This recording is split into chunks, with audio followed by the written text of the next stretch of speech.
Au nom de l'inspecteur général Mamseydou Ndour, directeur général de la police nationale, d'abord je tiens à présenter mes condoléances à la famille de Modou Mbacké Ndiaye. Je vais revenir sur l'interpellation des 6 individus présumés meurtriers à la suite d'un vol avec violence commis la nuit en réunion ayant entraîné la mort de Modou Mbacké Ndiaye.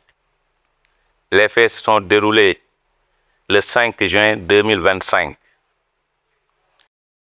Ce jour-là, le service a reçu un appel téléphonique aux environs de 22 heures, signalant 3 individus à bord d'une moto-scooter qui aurait suivi discrètement la victime, Modou Mbacké Ndiaye, convoyeur de fonds d'une entreprise de la place, devant la devanture de son domicile et l'ont agressé à l'aide d'armes blanches et de s'emparer de son sac contenant la recette journalière de la dite entreprise.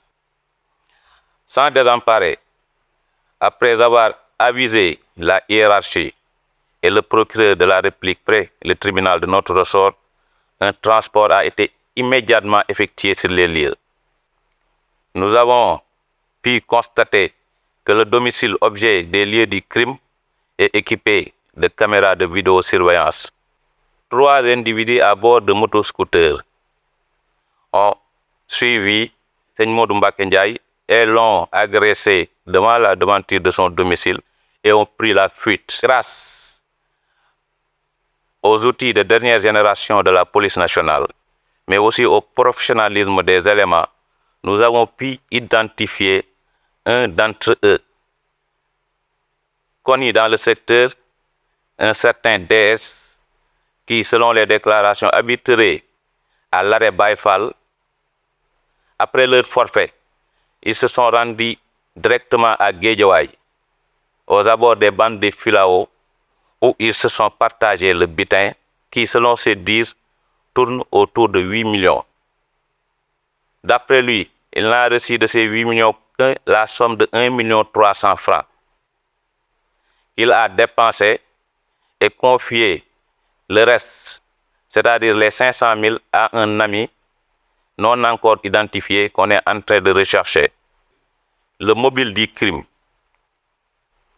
Il déclare qu'à l'approche de la fête de la Tabaski, tous ces bandes-là précitées se sont convenus d'attaquer la victime qui, depuis très longtemps, a été suivie par le charretier qui sont de véritables amis et le mécanicien dont son atelier fait face au magasin pour pouvoir lui dépouiller de ses biens. J'invite les populations, plus particulièrement la population de Yeumbeul Comico, à continuer davantage à collaborer. Le directeur général de la police nationale, malgré les moyens suffisants qu'il a mis à notre disposition, ne peut pas mettre chaque policier dans un domicile. Ce que nous attendons des populations, c'est qu'ils continuent à collaborer, à avoir cette culture de collaboration pour que la police nationale puisse continuer à vous servir dans les meilleures conditions qu'il soit. Je vous remercie. Ñu denk ma commissariat d'arrondissement bu Yeumbeul Comico su ndigalu suñu kilifa gu mag gi ñuy l'inspecteur général Mamseydou Ndour di directeur général de la police nationale. Ñu ngi profité aussi antenne bi di jaale famille yu Modou Mbacké Ndiaye. Damay dellusiwaat rek si juróom benn nit ya nga xamante ni jàpp nañ leen à la suite benn sàcc bu ànd ak gaañ-gaañ ba nit ki ba Modou Mbacké Ndiaye mu gis ñàkk bakkanam te mu xew fii si quartier bu ñu naan Afia 6. nu mbir yi demee jour boobu noonu ay 22 heures jour boobu si 22 heures nañ ñu woo téléphone ni dafa am ñetti xale góor yu nekk si benn moto bu topp sëñ Mbacké Ndiaye ba si buntu këram jamate ko ak ay paaka ba mu mujjee daanu à quelques mètres mbokkam yi jël ko yóbbu ko hôpital Dalal Jàmm. bu mu demee hôpital Dalal Jàmm si lañ ñu wax si la ñàkkee bakkanam. bi ñu yëgalee xibaar bi suñu kilifa yi yëgal ko procureur de la république te ñu ñoo mobiliser suñu élément yëpp ñu dem si lieu fii xew-xew bi amee. biñ fa demee ñu fekk nañ fa nit yu bëri ak ay taches de sang yi nga xamante ne mi ngi newoon foofu sur les abords. bi ñëwee juste constatation yu njëkk a def mooy kër gi dafa am caméra de vidéosurveillance. ñu ñaar ñi nga xamante ni ñëpp dañoo gis ci vidéo bi ñoom ñoo doon jam waa ji yóbbu xaalisam. ñoom ñaar ñoo daw génn secteur bi génn Dakar. biñ ko jëlee am na seen beneen xarit bu newoon ci benn moto bu dëkk Géejawaay nee na nañu àndal dem Géejawaay ñoom ñëpp. bu ñu demee foofu ci nañu tas xaalis bi mu ngi ñuy xamal ni xaalis bi mi ngi toll ci 8 millions de francs CFA te ñoom ku ci nekk 1 million 300 la am. parce que DS dafa waroon jox sedd tamit ñaari complices yi ñu jàppoon mooy charretier yi ak CB mécanicien bi ñoom nag laaj nañ leen ba sonn mais nee na ba tey jotuñu seen xaalis.